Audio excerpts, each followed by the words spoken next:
कि आपने अभी आपके यहाँ 3 महीने का एक प्री स्कूलिंग का प्रोग्राम शुरू हुआ है, जिसका FLL का मुख्य टॉपिक ये प्री स्कूल है। तो वो प्रोग्राम इस मूलभूत आवश्यकता को पूरा करता है।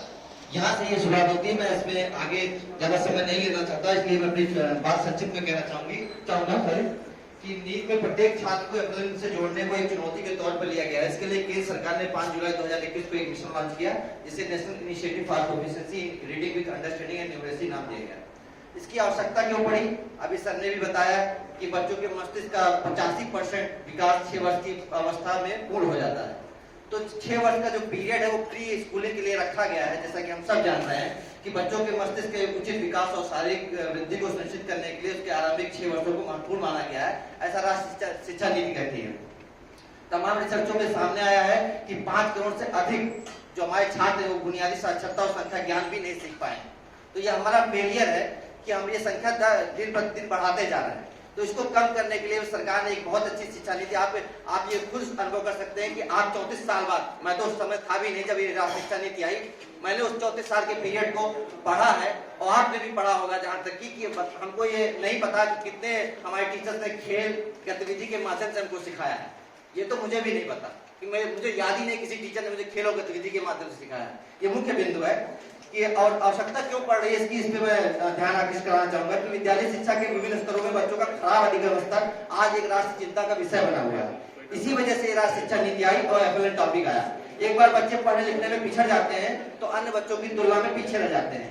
NEP 2020 का मानना है कि इस संकट का समाधान करना अनिवार्य है।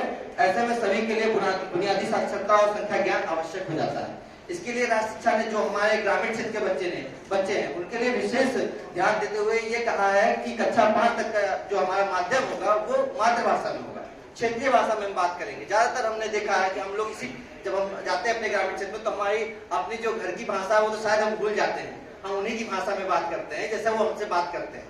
तो हम ये ध्यान देते हैं कि बच्चे हमसे रूबरू हो जाएं ताकि जब हम उनसे उनकी भाषा में बात करें तो वो बहुत अच्छे से अपने आप को अभिव्यक्त कर पाए। मैं इसके महत्व पर प्रकाश डालना चाहूंगा। जैसे कि आप सब जान रहे हैं कि जो नया फॉर्मेट आया वो 5+3+3+4 का फॉर्मेट है। जो 5 वर्ष है इसमें जो फाउंडेशन स्टेज कहलाता है, इस स्टेज में प्री प्राइमरी स्कूल की शिक्षा 3 साल तक तथा 1 और 2 की पढ़ाई की जाती है। शुरुआत के 5 वर्षों में परीक्षा नहीं होगी, ये मुख्य बिंदु है। शुरुआत के 5 वर्षों में कोई तरह की परीक्षा नहीं ली जाएगी, इससे बच्चों में किसी तरह का परीक्षा का भय नहीं रहेगा। इसमें मैं मुख्य बिंदु अपना डालना चाहूंगा। जैसा कि हम लोग घर बनाए हैं, बहुत लोग यहाँ हमारे वरिष्ठ टीचर बैठे हैं जो घर बनवा चुके हैं, वो जानते हैं कि DPC उसमें कितना इंपॉर्टेंट रोल अदा करता है। कि घर बनाते वक्त जब डैम प्रूफिंग कोड जो हम लोग DPC जिसे कहते हैं, उसमें घर में जो है सीलन नहीं आने पाती। तो जब DPC का कोड लगाया जाता है तो ये ध्यान दिया जाता है कि उसकी मजबूती और उसका जो है मतलब मोटाई चौड़ाई जो हम लोग ध्यान देते हैं वो बहुत मजबूत होनी चाहिए और उसमें किसी तरह का कोई हीला हवाली नहीं बरती जाती, ना कि उसकी गुणवत्ता में किसी तरह की हीला हवाली की जाती है।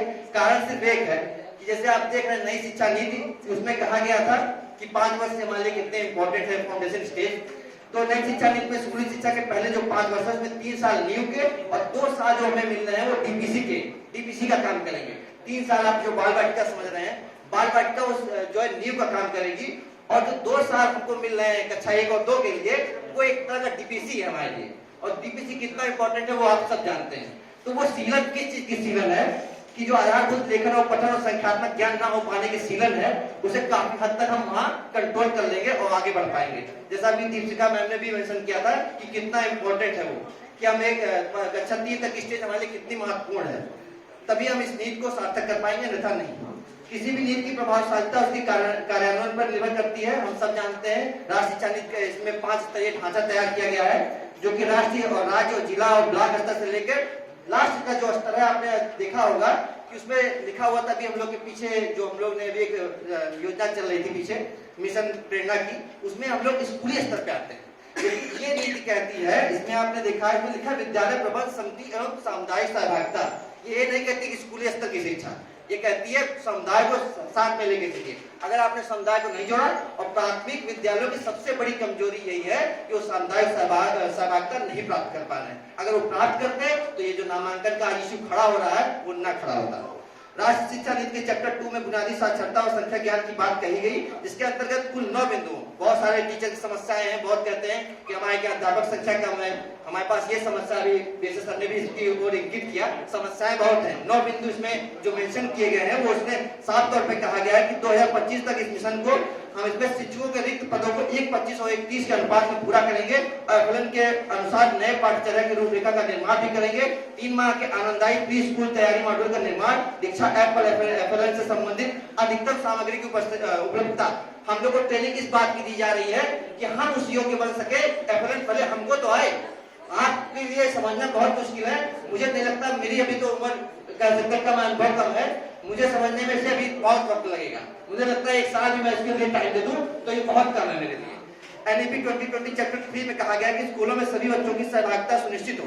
इसके लिए बहुत ध्यान से विद्यार्थियों की ट्रैकिंग की व्यवस्था की गई है। जो आकलन प्रपत्र आपको आजकल मिल रहे हैं, आपने अभी देखा 3 महीने की जो हम लोग आकलन प्रपत्र मिले हुए हैं, 3 महीने बाद उन बच्चों का हम आकलन करेंगे, इस पे ध्यान बहुत अच्छे से दिया गया है। और 0 से 3 वर्ष के बच्चों के लिए सब फ्रेमवर्क और 3 से 8 साल के बच्चों के लिए एक अन्य सब फ्रेमवर्क का भी विकास किया जाएगा, इस नीति में ये कहा गया है।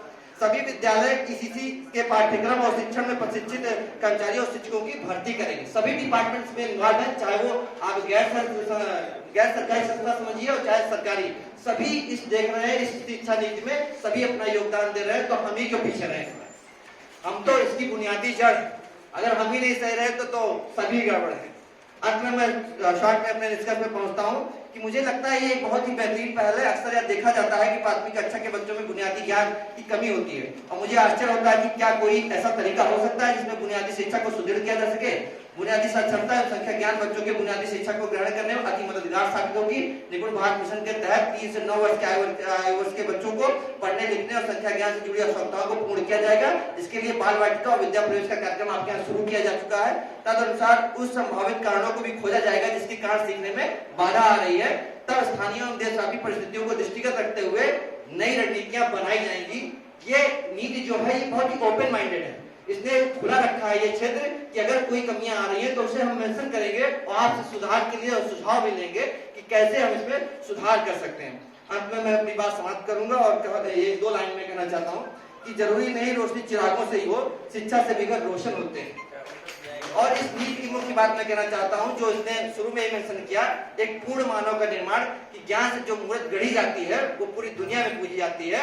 और जब एक बच्चा ज्ञानी बन के निकलेगा, भले वो टॉपर ना हो, हमारा फेलियर भी होगा, तो वो जब 10-20 लोगों के बीच में खड़े हुआ जो अपनी बात कहेगा तो वो ज्ञान से परिपूर्ण एक मूर्ति होगा। जैसे माँ सरस्वती की प्रतिमा है, तो वो अपनी बात जब कहेगा तो उसके फर्स्ट सेकंड थर्ड रैंक की कोई मायने नहीं रहते, जैसे ये शिक्षा नीति कहती है। धन्यवाद।